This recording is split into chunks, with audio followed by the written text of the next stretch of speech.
Сәлеметсіздер ме, құрметті студенттер? Бүгін баскетбол ойын әдістері бойынша сіздерге баскетбол ойынына жаттығу әдіс тәсілдерін көрсетеміз. Әдіс тәсілдерді көрсетпес бұрын ең бастысы баскетбол ойынына қатысарда міндетті түрде спорттық киім болу қажет. Баскетбол ойында ең біріншіден дене қыздыру жаттығуларын орындап, одан кейін әрі қарай әдіс тәсілдерге ауысамыз.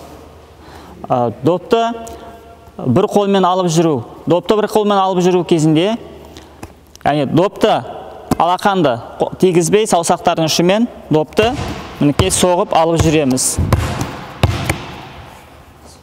Егер де жүгіріп допты бір қолмен алып жүру кезінде мінекей осы әдіспен орындалады.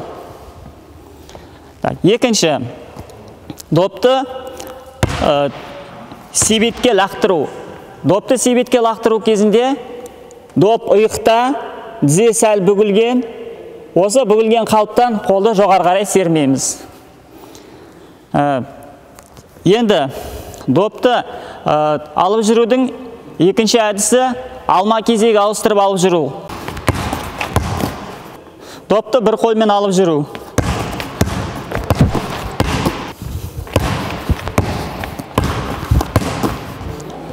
Допты екі қолмен алып жүру.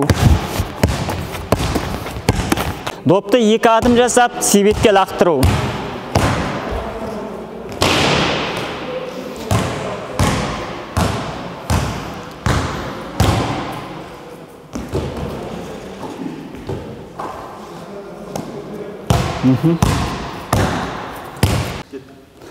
Айып сызылған допты себетке лақтыру.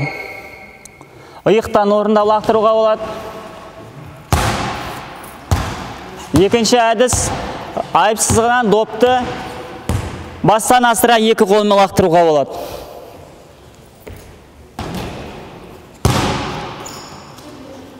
Осы әдістерді бірнеше рет қайталау арқылы, жаттығуға дайындаламыз.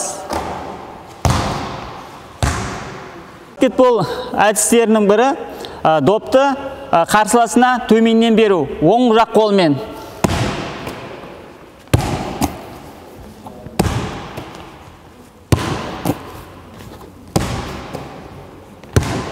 Допты кеуде тұстан екі қолмен беру, бүйірлеп шабуыл жасау кезінде.